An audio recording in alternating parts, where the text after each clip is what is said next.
আমি খেয়াল করে দেখলাম এখন যে নির্বাচন নিয়ে একটা উন্মাদনা চলতেছে বাংলাদেশে, বেশিরভাগ মানুষকে যেটা দেখতেছি, আসলে বেশিরভাগ মানুষ না, একটা বিশেষ দলকে আমি যেটা দেখতেছি, হিংস্র হয়ে গেছে, কুত্তা পাগল হয়ে গেছে।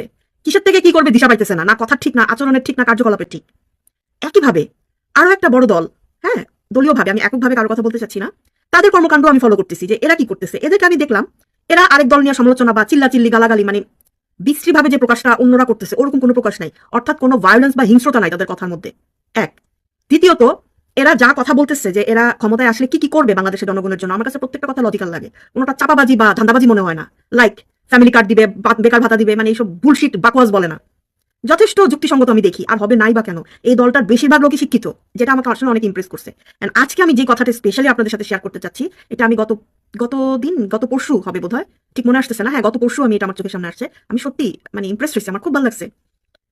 সেটা হচ্ছে যে যে দলের কথা বলতেছি, আপনারা আমি বললেই বুঝতে পারবেন আমি কোন দলের কথা বলতেছি। ওই দলের প্রধান, উনি একজন বিশিষ্ট সম্মানিত ব্যক্তি, তো আমি ওনাকে স্যার বলে সম্বোধন করছি। উনি বলেছেন ওনারা যদি ক্ষমতায় আসেন, মেয়েদের কাজের ঘন্টা 8 ঘন্টা থেকে 5 ঘন্টা করা হবে। ঠিক আছে, তো এটা নিয়ে কয়েকজন প্রশ্ন তুলছে, কেন এই বৈষম্য, কেন ছেলেরা 8 ঘন্টা করে 8 ঘন্টার পয়সা পাবে, বাট মেয়েরা 5 ঘন্টা কাজ করে 8 ঘন্টার বেতন পাবে, এটা কেমন কথা। তখন উনি সুন্দর 2টা উদাহরণ দিল যে মেয়েরা যে 9টা মাস পেটে বাচ্চা ধরে, আপনি কি পারবেন?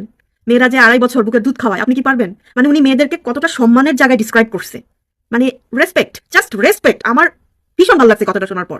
এবং উনি কত সুন্দর একটা মানে কনক্লুশন দিলেন যে এই যে 5 ঘন্টা কাজ করে 8 ঘন্টার বেতন পাবে, এটা কি মালিক পক্ষ দিবে? না, এটা সরকার দিবে, কারণ এটা সরকারের দায়িত্ব।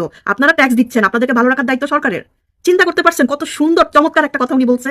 এখন কিছু দালাল পাচাটা এসে আমাকে বলবে যে এইসব কথা অনেকেই বলি, নির্বাচনের পরে এগুলো কিছুই মনে রাখবে না। না ব্রাদার, এখনকার যে সময়টা এটা হচ্ছে ডিজিটাল যুগ, ওনার প্রত্যেকটা কথা কিন্তু ফুটপ্রিন্ট থেকে যাচ্ছে, ডিজিটাল ফুটপ্রিন্ট বলে এটাকে। সো আমার মনে হয় না উনি এই কথাটাকে মানে ভুলে যাবে বা উল্টায় ফেলবে, ফেললে তো জনগণ আছে, সেটা পরের বিষয়। কিন্তু এই কথাটা কি 100 গুণ সুন্দর না ওই কথাটার থেকে যে ফ্যামিলি কার্ড দিবে বা বেকার ভাতা দিবে? তারপর বেকার ভাতার এগেনস্টে উনি এই কথাটা বলছেন যে আমরা বেকার ভাতা দিব না, আমরা কাজ দিব।